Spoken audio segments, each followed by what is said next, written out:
Daily Words of God. Matthew chapter 4, verses 8 through 11.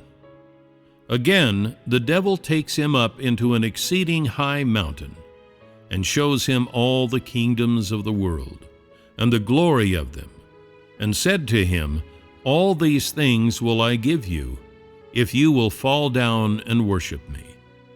Then said Jesus to him, Get you hence, Satan, for it is written, You shall worship the Lord your God, and him only shall you serve.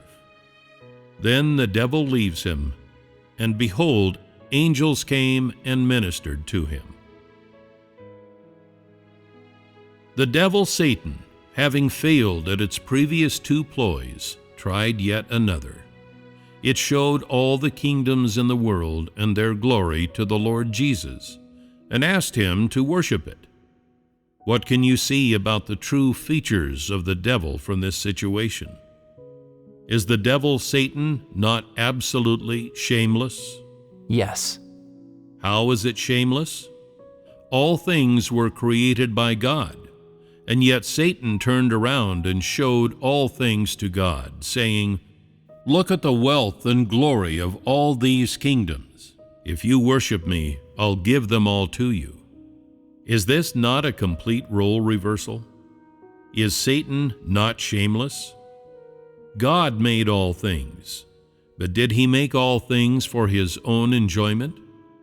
God gave everything to mankind, but Satan wanted to seize it all, and having seized it all, it told God, Worship me, and I'll give this all to you.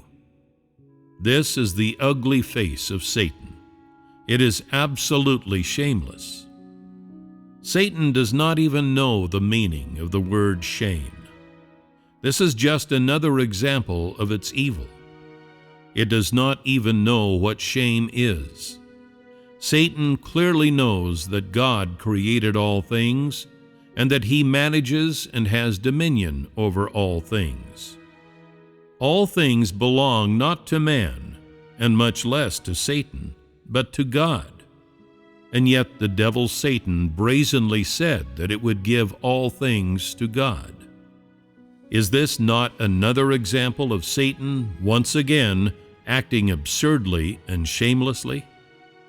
This causes God to hate Satan even more, does it not?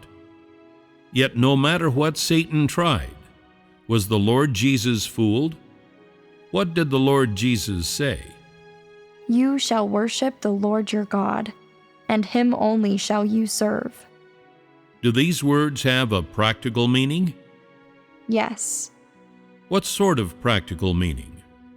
We see Satan's evil and shamelessness in its speech. So if man worshiped Satan, what would be the outcome? Would they obtain the wealth and glory of all of the kingdoms? No. What would they obtain?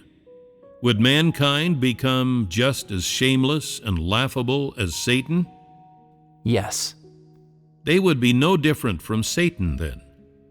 Therefore, the Lord Jesus said these words, which are important for each and every human being. You shall worship the Lord your God, and him only shall you serve. This means that except for the Lord, except for God himself, if you served another, if you worshiped the devil Satan, then you would wallow in the same filth as Satan. You would then share Satan's shamelessness and its evil, and just like Satan, you would tempt God and attack God.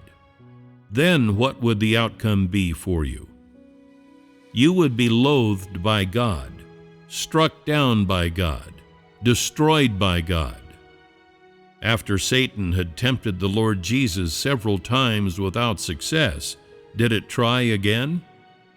Satan did not try again, and then it left. What does this prove? It proves that Satan's evil nature, its malice, and its absurdity and preposterousness are not worth even mentioning in the face of God. The Lord Jesus defeated Satan with only 3 sentences. after which it scurried away with its tail between its legs, too ashamed to show its face, and had never again tempted the Lord Jesus. Since the Lord Jesus had defeated this temptation of Satan, he could now easily continue the work that he had to do and the tasks that lay before him. Would everything that the Lord Jesus did and said in this situation carry any practical meaning for each and every human being if it were applied to the present day? Yes. What sort of practical meaning? Is defeating Satan an easy thing to do? Must people have a clear understanding of Satan's evil nature? Must people have an accurate understanding of Satan's temptations? Yes.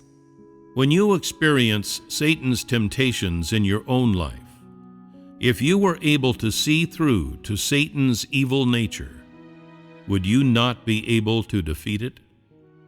If you knew about Satan's absurdity and preposterousness, would you still stand on Satan's side and attack God?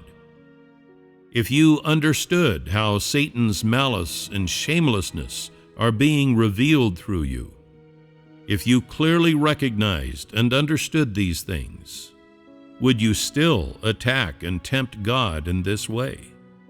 No, we would not. What would you do? We would rebel against Satan and cast it aside. Is that an easy thing to do?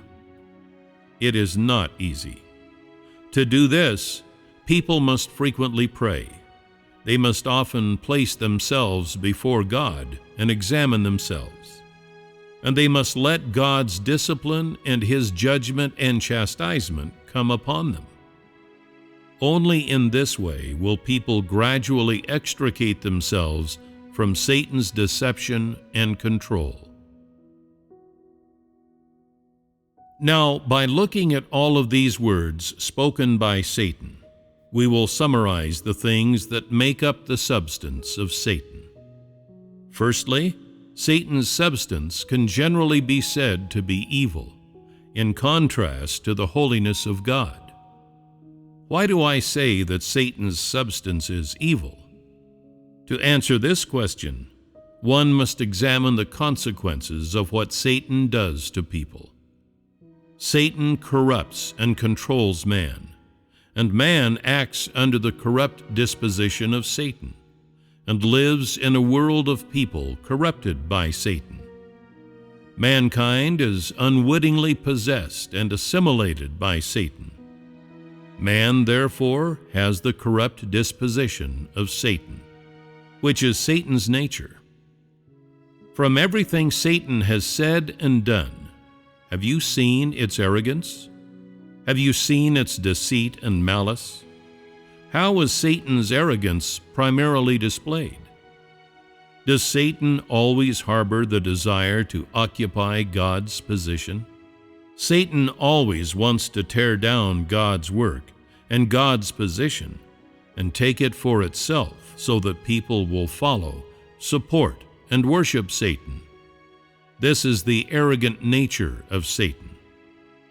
When Satan corrupts people, does it directly tell them what they should do?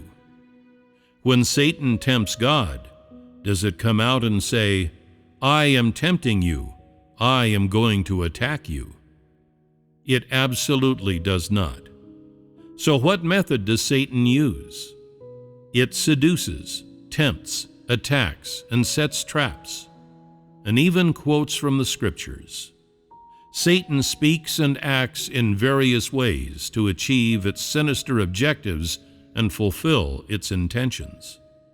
After Satan has done this, what can be seen from what is manifested in man? Do people not also become arrogant? Man has suffered from Satan's corruption for thousands of years, and so man has become arrogant, deceitful, malicious, and beyond reason. All of these things are brought about due to Satan's nature.